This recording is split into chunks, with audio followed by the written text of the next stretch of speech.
Hello, this is Matt on the Moon Lambo channel. Did Ripple mess up the original distribution of XRP? Well, that's a claim that's being made in a recent back and forth on Twitter, which I wanted to share with you because I'll tell you, I mentioned this before, some of my favorite content to cover is when there's a back and forth on social media, usually Twitter, between a couple people that just have differing viewpoints, but they kind of just battle it out in the arena of ideas. That I really enjoy. Seeing these types of back and forth is what really influenced me, especially in my early days, trying to figure out, does crypto in general make sense? Does XRP make sense? Could it actually have long-term viability? And seeing, just letting people battle it out with their ideas was heavily useful and entertaining. And so I love making videos with this stuff. And so there's a guy here that's basically saying, hey, Ripple messed this up. Distribution of XRP didn't go so well. And then you have a Ripple employee named Matt Hamilton who disagrees, let's say. And so I want to share with you the back and forth, and I'll share my thoughts along the way. But I do want to be clear at the outset here. I don't have a financial background of any kind. I am not offering financial advice, and you definitely should not buy or sell anything because of anything I say, all right? I'm just an enthusiast who likes making YouTube videos as a super duper fun hobby about Ripple and XRP and crypto, but that's all that's going on here, damn it. And if you don't like it, well, you can get out. And so the tweet that started this thread, unfortunately, is gone. It's you can see here if you're looking at your screen, this tweet is from an account that no longer exists. So I don't know if they deleted it or Twitter got rid of this account. Not sure, it doesn't really matter. But Matt Hamilton responded to whatever that tweet is, which we'll never know about. And he wrote the following. Of course, Ripple is centralized. It is a company. So right there, I'll pause. Clearly, they were making a claim that XRP is centralized, and they use the word Ripple. That has to be what happened there. And so if you're talking about Ripple itself, though, of course it's centralized. Like Matt Hamilton said, it's a damn company. What the hell is a decentralized company? I've never seen such an animal in nature. It does not exist. And so then Matt Hamilton wrote, but the tweet you're quoting is about XRP. How is XRP centralized? It has no central authority. That is the entire point of it. And then somebody named Stefan Berg jumped in here and wrote the following. Ripple failed to distribute the coins in a swift, fair way.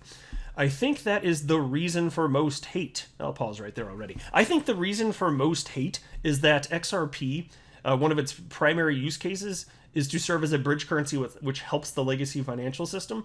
And Bitcoin maximalists have a serious problem with anything that helps banks. They just do. It's so their opinions are ideologically driven. I'd say unsophisticated, and I do mean that. I think it's a childish point of view. It doesn't make a damn bit of sense because helping the legacy financial system helps people right now. And even if crypto one day takes over the world, and we actually have no more fiat currencies, which I don't think fiat currencies are going away. But even if their utopia arrived, my gosh, and damn it, it's helping people today. It's helping some of the poorest people on the planet. XRP is. It's a force for good. Ripple is a force for good on the whole. And yet, if they could just like snap their fingers, they'd make sure that Ripple and XRP no longer existed. And so anyway, Stefan Berg continues. They keep all money by themselves, unlike proof-of-stake projects. I like the idea behind XRP for sure, but Ripple's way too big. I still hope we continue the decentralization. So already here I have to comment. XRP is more decentralized, arguably, than Bitcoin. Ripple holding a bunch of XRP does not give them special permissions over the ledger here, and so Stefan, no disrespect intended here, he seemed pretty civil. Both of them seem civil in the back and forth here, but he's just wrong on the facts. It has nothing to do with decentralization. Concentration of XRP is what we're talking about here. That is not centralization. Unless you're talking about proof of stake, in which case staking crypto that does allow you special permissions, that is not how XRP and the XRP ledger work. So this is nonsense right here. And then Matt Hamilton, Ripple employee, jumped in and wrote, how would Ripple have distributed the coins when they didn't even exist when the coins were distributed? And then Stefan wrote, they had like 8 years to figure this out. They hold way too many XRP still. And so that's a subjective opinion. He thinks Ripple has too much XRP.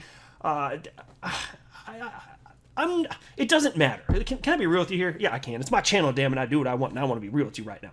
If there's less XRP, there would just be a higher XRP price. If there's more XRP, once it's all completely out in the wild, if you want to word it like that, if there's more XRP, then there's a lower price. But it doesn't functionally matter.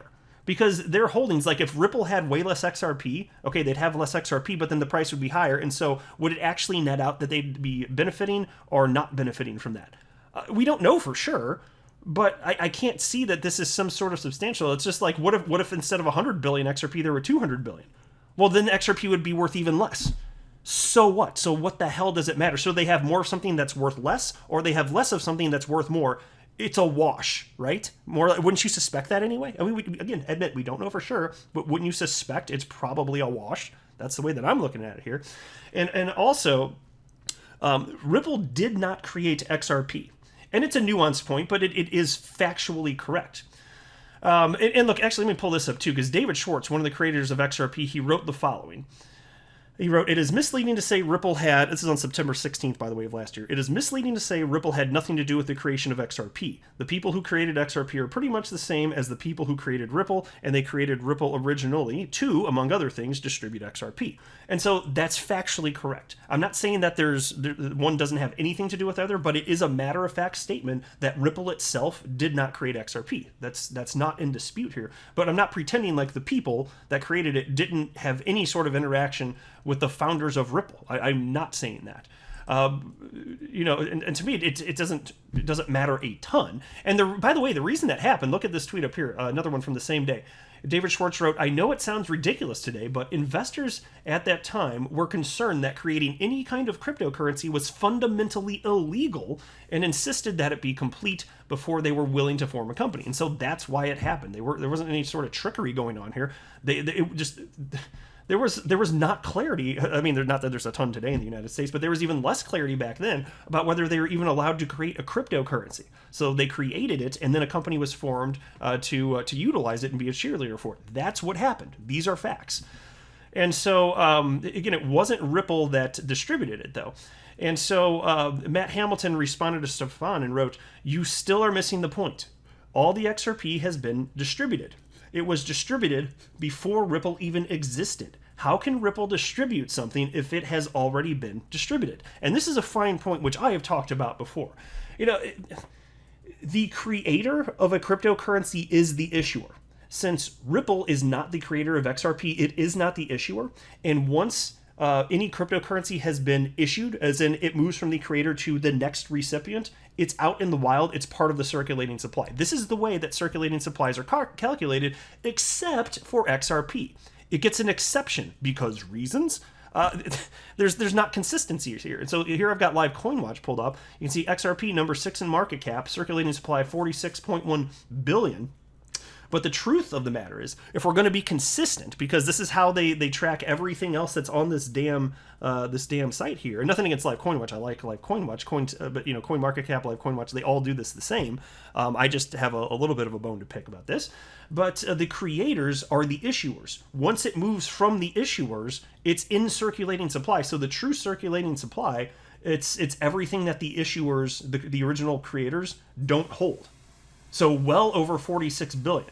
And if I'm not mistaken, I think it may have been, was it 80 billion that originally went to Ripple, and then the other 20 billion stuck with the founders. But even then, since then, the founders have sold a bunch of theirs. It's like Chris Larson, he doesn't have what he used to have.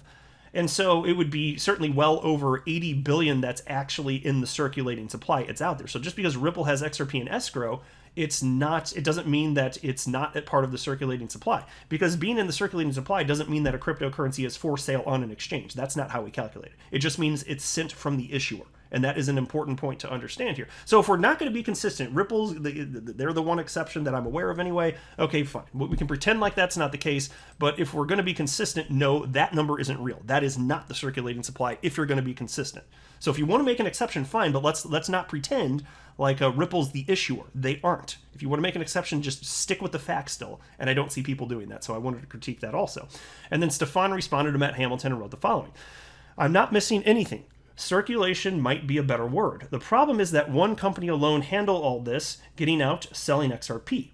If they'd done this different, more efficient, we would be way more decentralized. Airdrops, question mark? This is part of why people hate XRP."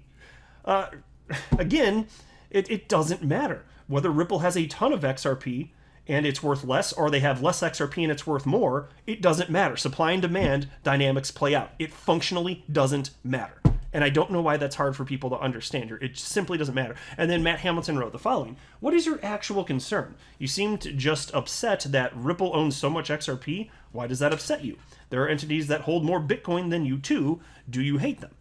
And so it's a fair question. I just, it functionally doesn't matter. And I think that you got to think a little bit more deeply on this to recognize that, but it just doesn't matter how much exists. If more exists, higher price or lower price. If less exists, higher price, right?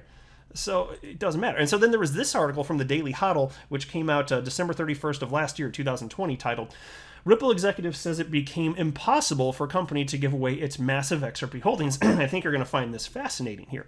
Because Ripple, although they're not the issuer of XRP, and that is just a plain fact, it just is a fact, they still do want to distribute the XRP that they hold.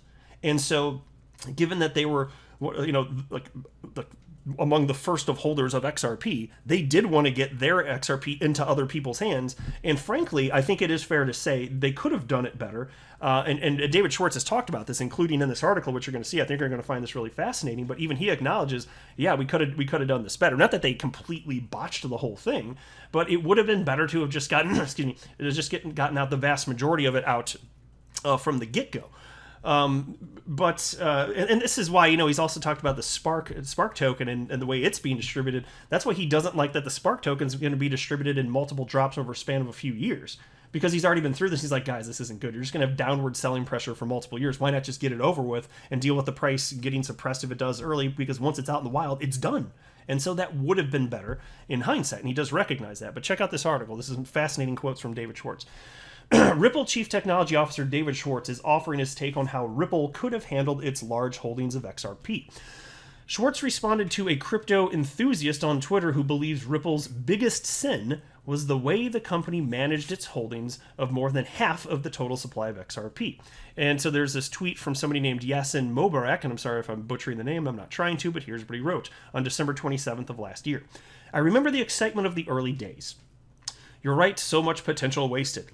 Their original sin was the founders' distribution, along with them holding on to 55 billion XRP in escrow, but still under their control. That was really short-sighted and a sign of greed. Now that I very strongly disagree with. It was not greed. They held on to an asset that was worth $0. $0. How greedy are they to hold on to an asset that was worth $0? They didn't know if it was going to be worth a damn thing. There's no way they could have known that. And they're taking, there's tremendous risk, especially in the early days, as I already cited. The FBI could have busted down their damn office doors. And Ripple employees have talked about that in the past. They didn't know if they were going to get raided. And it's not just them, that they weren't doing anything wrong, but that was the state of things in the very early days. You go back a decade, there were a lot more unknowns back then. And so no, holding a ton of an asset that's worth $0 is not greedy. That's stupid. No offense to Yasin, I'm not trying to be offensive, but it's a silly perspective. No disrespect, seriously, but that's my firm stance on that. And so anyway, the piece continues. Schwartz asks his followers what the company should have done and says Ripple's early attempts at giving away XRP caused huge collateral damage. And here's a quote from Schwartz. What do you think we should have done? As soon as there was a market price, giveaways stopped working. At first, we were giving it away. Everyone who wanted it was using it. But once it had a market price, giveaways were just gamed by people who immediately sold it. They caused huge collateral damage. So think about that. So there are people that had purchased XRP on open markets, and then if you give it away, it suppresses the price for the rest of the people in a small ecosystem. It did. And now today, to be clear, Ripple's only selling a small percentage of global volume, so there's no, you can check it. When Ripple sells XRP, it does not in any measurable way impact the price of XRP. That's true. But when you're talking about a small ecosystem, they realize that you're talking about giving away massive quantities of this, just unloading it by the boatload, that would suppress the price. That is not what Ripple's doing today.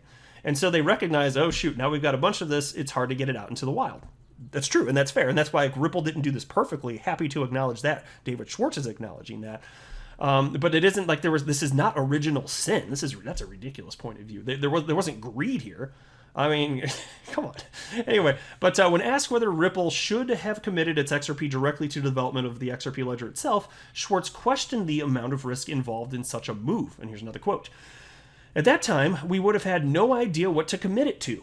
You're imagining we somehow commit to unchangeable rules very early, taking the risk we guess wrong, end quote.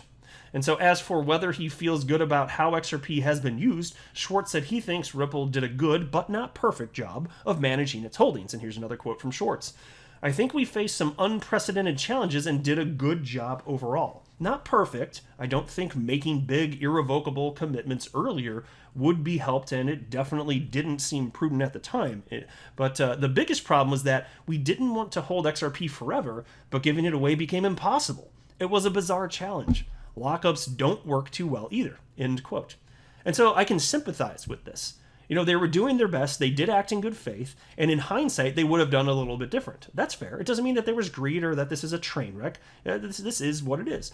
And so, you know, Ripple could burn the XRP that they hold, and by the way, they're like Brad Garlinghouse has talked about this, they're willing to consider that. It doesn't mean it's going to happen. And ultimately, regardless, supply and demand dynamics will play out. So it's not going to be that big of a deal. And so we'll see how it all goes, but I just want to run through. I thought it was a fun critical thinking exercise, and I think that there's some ways of looking at this that not a lot of people had considered in terms of circulating supply, and I haven't talked about that much over the last 2.5+ years I've been running this channel. So this is just my opinion. You know, if you think I'm wrong, that's fine. I love thoughtful discourse. So if you want to articulate why you think I'm wrong, if you do, I'd love to hear from you. If you think I'm right, give me an attaboy in the comment section. But I will wrap up here. I am not a financial advisor. You should not buy or sell anything because of anything that I say or write. That would be a very, very, very bad idea. Until next time, to the moon, Lambo.